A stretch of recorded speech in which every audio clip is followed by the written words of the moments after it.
네 밑에 예수를 두라 말이 아니라 네가 예수님 밑에 들어가라. 이것이 영접하라는 못이라는 거예요. 2021년이 이제 이번 주일 지나면 이번 주 성탄절하고 다음 주일하고 마지막 주일하고 이렇게만 남겨두고 있습니다. 지난 1년을 돌이켜 볼 때에 우리에게 여러 가지 좋은 일이 많이 있었습니다. 우리 송경용 지사님은 요양보호사 시험도 합격했고요. 우리 아들 영광이는 이번 가을에 전역해서 드디어 보고 싶던 가족과 함께 집에 와서 지낼 수 있습니다. 우리 최혜찬 집사는 직장 생활에 중간에 어려움도 있었지만 이렇게 새로운 좋은 기회가 생겨났습니다. 저는 봄 학기에 박사학위 논문도 통과되었습니다.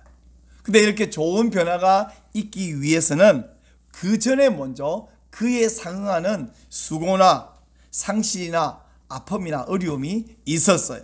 우리 성경용 이사님은 요양보호사 합격하기 전에 연세가 되셨다고 있던 직장에서 이제 은퇴를 하셔야만 했고 또 열심히 공부하고 이렇게 시험 치는 과정이 있어서 합격했습니다.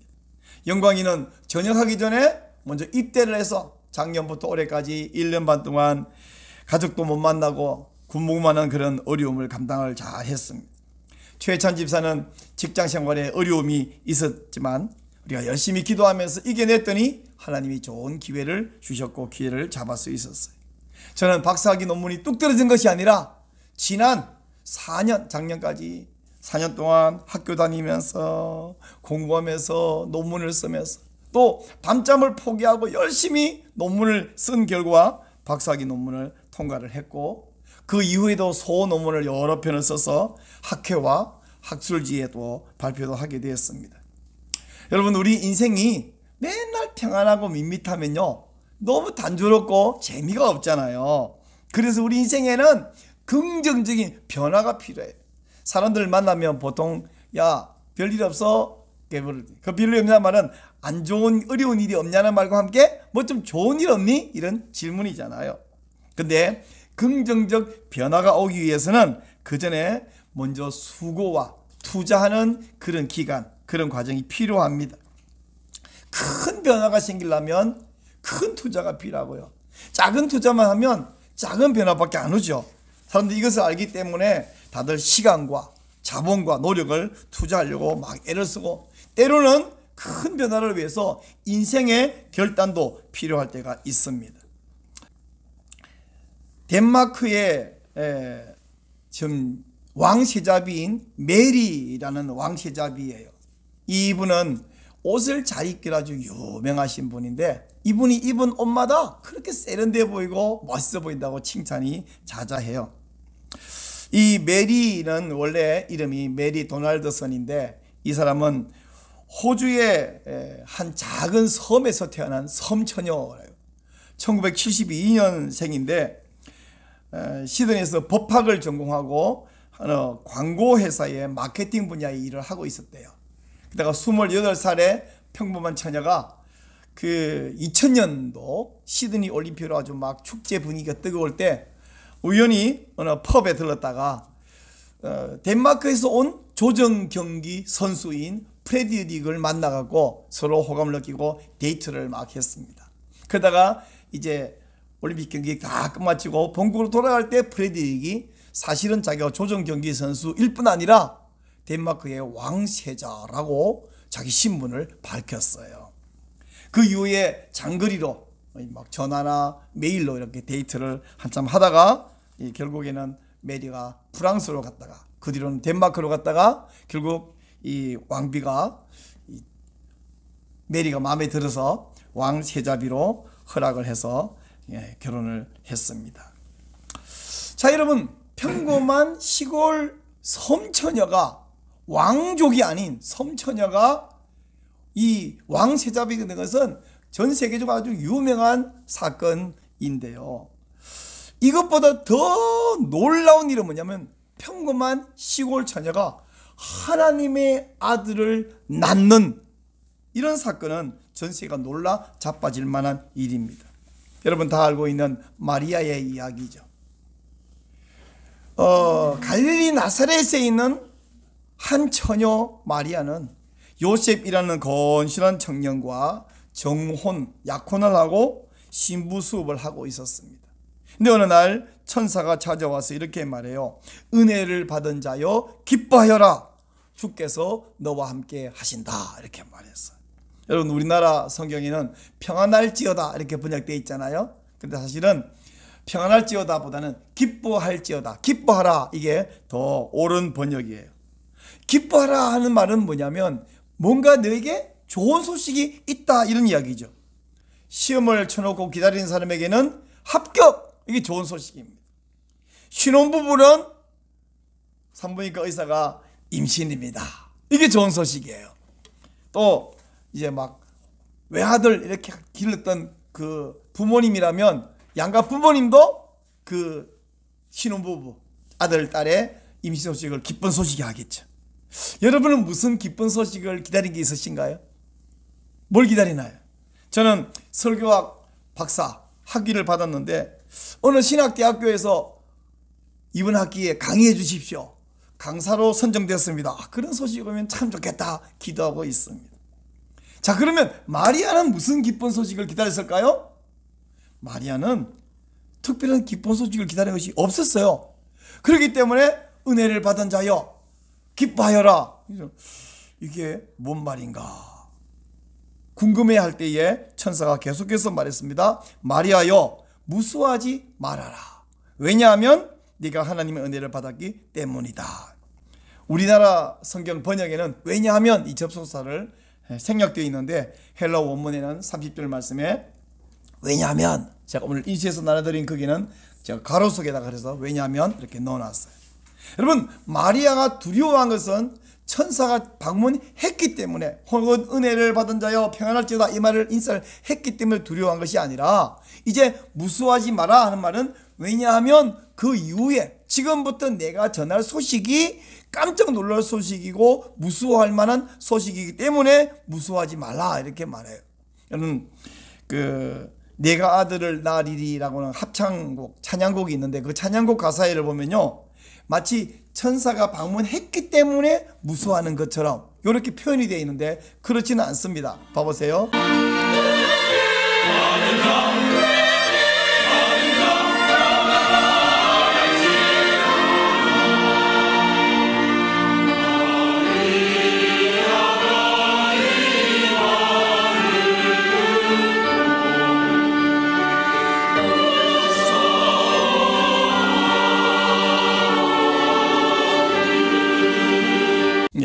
이 가사에 보면 마리아가 은혜 받은 자의 평안을 지어다 이 말 듣고 무서워. 근데 성경 읽는 분 가운데서 그렇게 이걸 이해하는 분이 있다는 얘기죠. 이 작곡가가, 작사자가 그렇게 써놓은 걸 볼 때에 제가 이 노래가 잘못됐다 이 말을 하고 싶은 것이 아니라 본문을 읽으면서 그렇게 이해할 수도 있지만, 그거보다는 인사말이 무서운 것이 아니라, 천사가 찾아와서 무서운 것이 아니라, 이제부터 내가 할 말이 네가 무서워할 만한, 놀랄 만한 소식이지만 무수하지 말아라. 왜냐하면 네가 은혜를 입었기 때문이다, 이렇게 말하는 거예요. 자, 그러면 천사가 전한 그 깜짝 놀랄 만한 소식이 뭐냐 하면 네가 잉태하여 아들을 낳을 것이다. 그 이름은 예수라고 이름을 붙여라. 그 아들은 지극히 높으신 하나님의 아들이고 다윗의 왕위를 물려받아서 영원한 왕이 될 것이다, 이렇게 말했습니다. 여러분, 처녀에게 이 무슨 청천벽력 같은 소린가요? 처녀가 임신을 하더니 어찌 그런 일이 발생할 수가 있습니까? 혹 다른 사람은 저 처녀가 임신했는데 저 남 모르게 불륜을 했을 것이다, 의심하는 사람이 있을 수 있어도 그런 일이 없다는 것은 누가 제일 잘 알아요? 본인이 제일 잘 알잖아요. 마리아 본인은 분명히 그런 일이 없는데 어떻게 그런 일이 있습니까? 또 한 가지 문제는, 자기는 그걸 믿는다고 받아들인다고 할지라도 마리아가 나가서 내게는 성령이 임하시고 어떻게 이야기를 아무리 해도 남들은 잘 안 믿겠죠. 안 믿으면 어떻게 됩니까? 저거 불륜이다.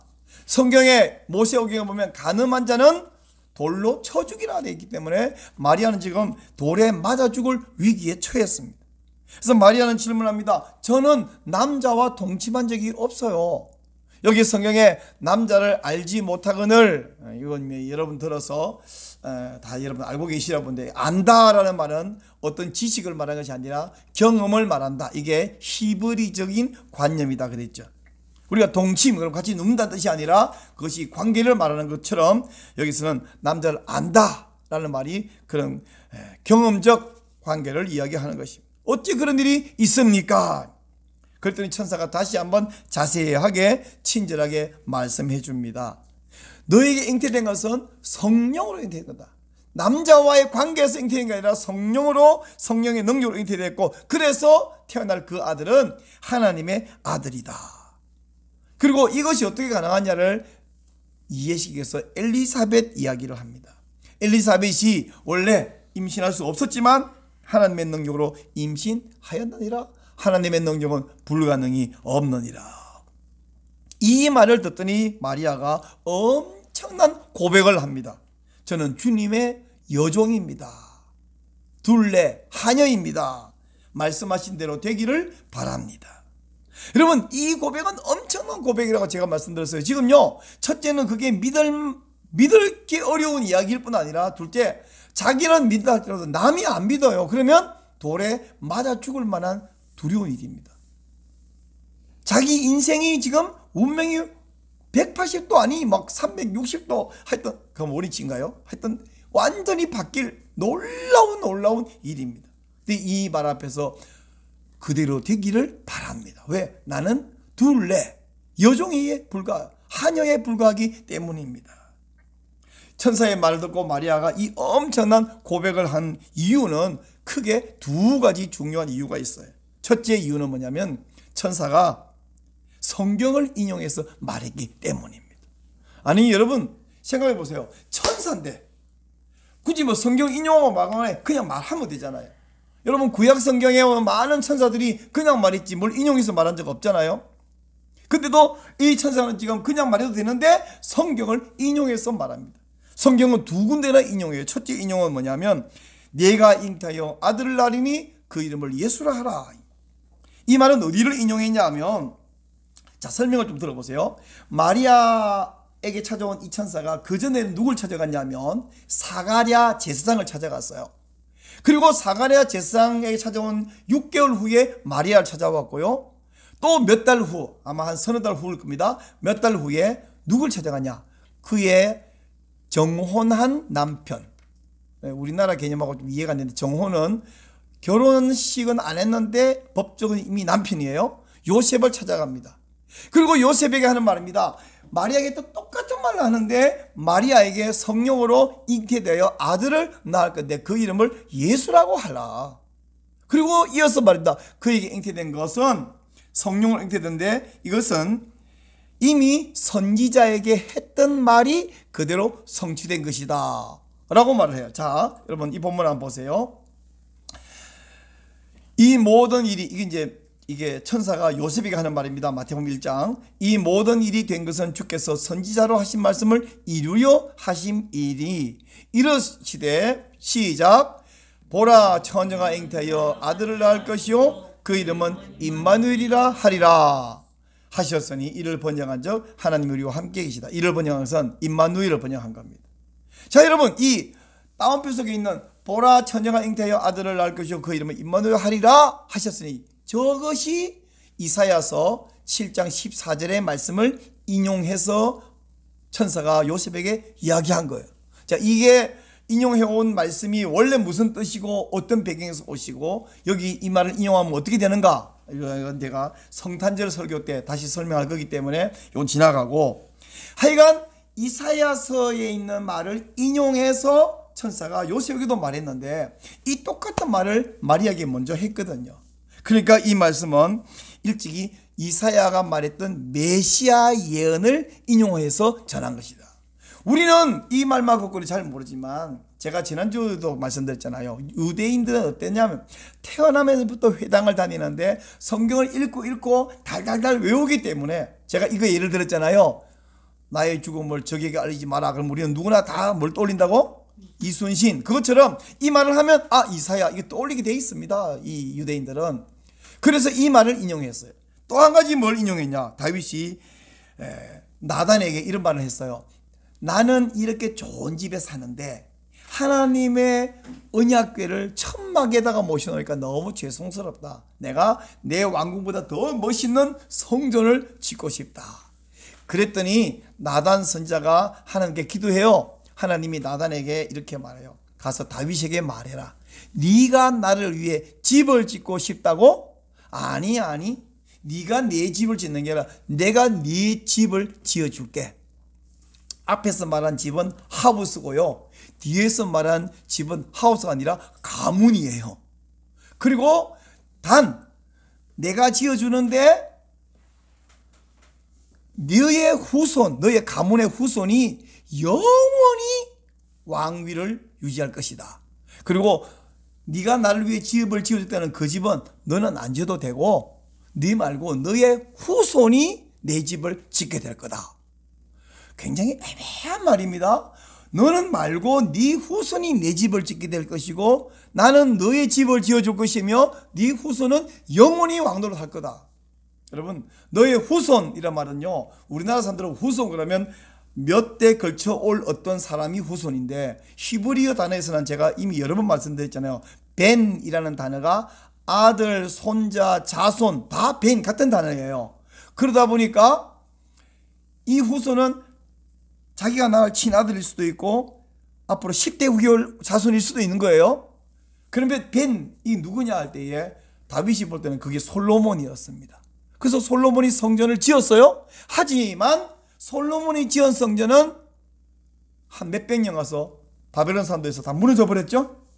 그리고 다윗의 왕위는 영원하기는커녕 나라가 폭삭하고 다윗의 왕 가문은 없어져 버렸습니다.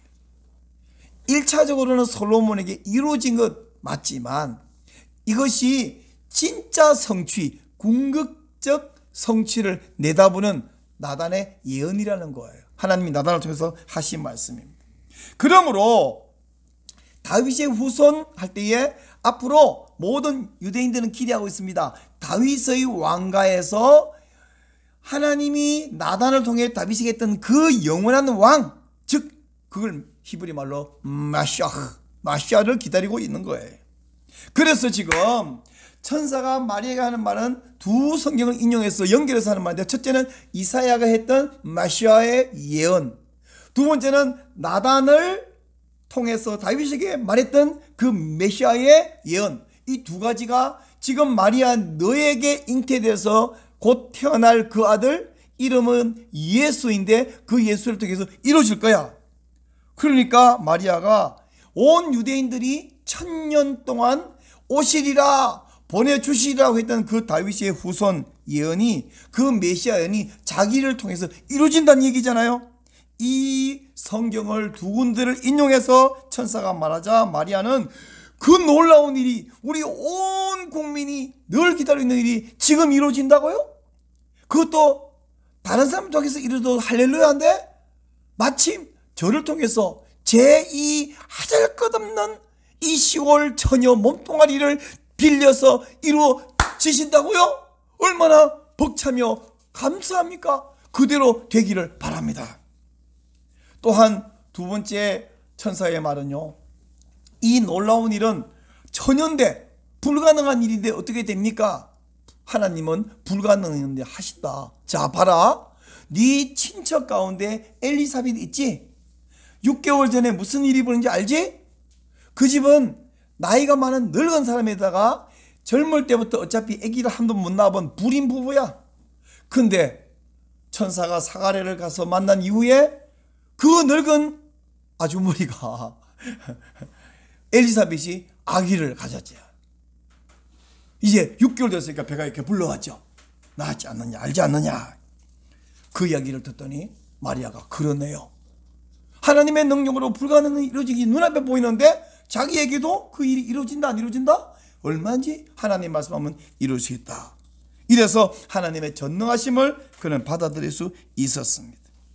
자, 여러분, 하나님이 마리아를 통해서 지금 특별하고 놀라운 일을 이루려고 계획하셨고 작정하시고 시작했다는 것을 알 때 마리아는 불가능한 거 믿을 수 있었습니다. 뿐만 아니고 이 일 때문에 자기에게 어떤 위험이 생기고 곤란을 당할지언정 자신을 거기에 드리겠다고 약속하시고 고백한 것입니다. 천사는 마리아에게 이런 말은 안 했어요. 마리아야, 걱정하지 말아라. 너의 신분의 어려움은 내가 다 보여주고 하나님이 지켜줄 거야.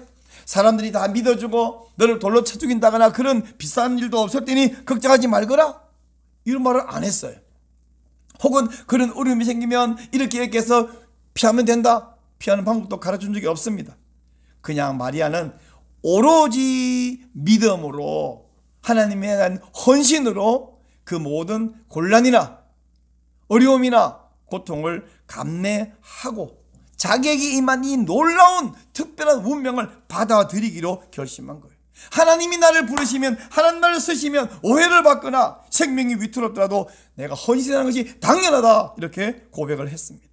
왜냐하면 자기는 둘레, 하찮은 몸종, 여종, 하녀에 불과하기 때문에, 하나님 앞에 그냥 하나에 불과하기 때문입니다.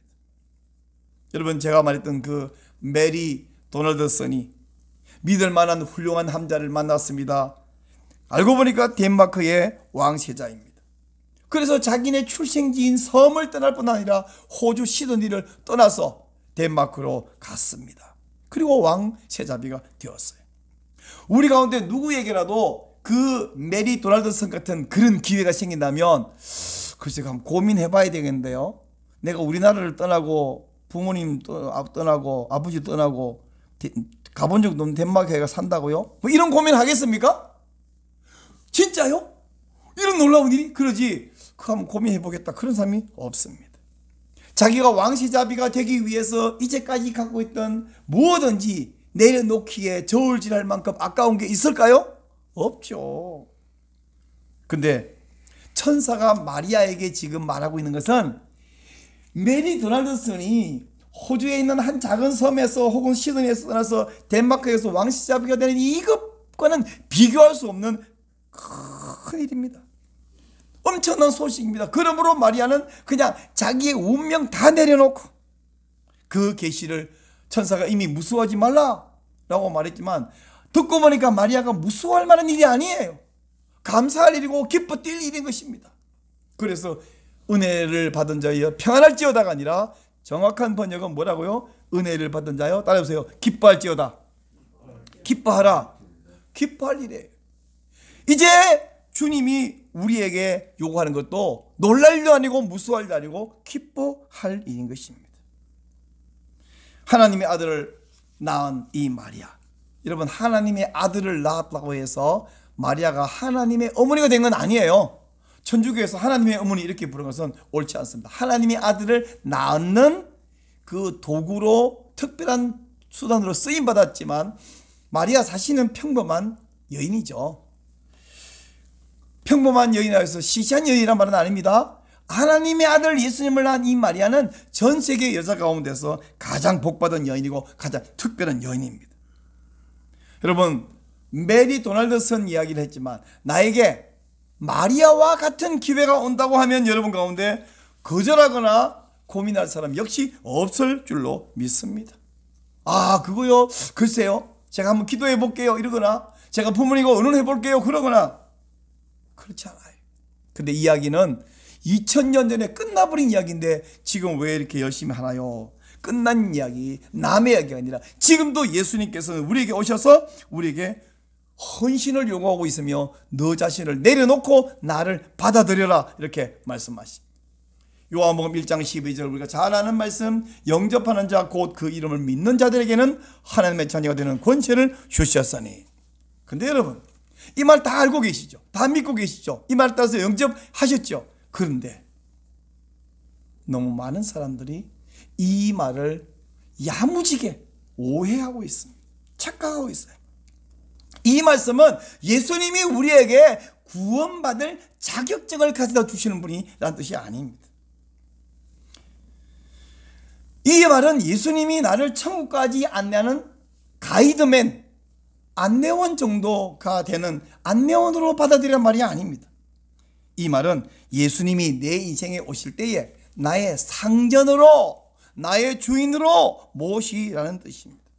근데 얼마나 많은 사람이 예수님을 상전으로 모시는 게 아니라 내 인생에는 여전히 내가 주인인데 예수라고 하는 하인, 예수라고 부르는 종 하나를 드리라는 말로 오해를 하고 있어요. 내가 예수 안 믿고 살면 내가 알아서 살면서 좀 어렵고, 예수 믿고 살면 예수가 나를 도와줘갖고 내 인생 좀 순탄하고 쉬울 거요. 야, 이 똘똘한 젊은이 하나 네 집에 한번 하인으로 들여봐. 너희 회사에 한번 고용해봐. 얘 때문에 회사가 잘 될 거야. 이런 식으로 예수를 영접하란 말이 아니에요. 이제 네가 예수 밑에 들어가라. 다시 말합니다. 네 밑에 예수를 두란 말이 아니라 네가 예수님 밑에 들어가라. 이것이 영접하라는, 모시라는 거예요. 예수님을 주인으로 영접하면 어떤 이해되지 않는 어떤 모순적인 모든 명령에 순종해야 하는 것입니다. 예를 들면 오른뺨을 치거든 왼뺨을 돌려대라. 무슨 소리? 그러고 세상 못 살아요. 그러나 네 원수도 사랑해라. 원수를 어떻게 사랑해요? 그 불합리하고 이해되지 않는, 아니 불가능한 그 말에 순종하는 것이 바로 예수를 영접하는 것이요 내 주인으로 삼는 것입니다. 팔복에서 하시는 말씀 조목조목 그대로 순종하는 건데, 제가 새해에 되면 팔복이 어떤 의미인지 조목조목 좀 설교를 할 계획입니다. 나는 그런 거는 순종 못하겠고요, 그냥 예수를 통해 구원만 받고 천국만 가려고 합니다. 그건 예수를 영접하는 게 아니에요. 예수님 와서 나 좀 재밌게 인생 살도록, 좀 풍요롭게 살도록, 그러다가 나중에 죽으면 천국도 가도록 좀 잘 가이드 한번 해보시오. 그런 말이 아니에요. 여러분, 이번 토요일 성탄절입니다. 이 성탄절에 여러분이 예수님을 영접하시기를 축원합니다.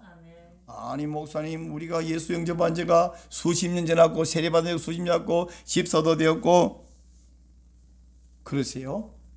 알고 있습니다. 저도 그런죠. 근데 과연 예수님이 여러분에게 누군가요? 주인 맞습니까? 아니면 나한테 충고 정도 해주는 분인가요? 예수님의 명령은 생명 같은 순종해야 할 명령인가요? 아니면 그저 참고할 참고사항인가요? 얼마나 많은 사람이 예수님을 주인으로 모신 것이 아니라 내 밑에 우리 집안의 하인 정도로 받아들인지 모릅니다.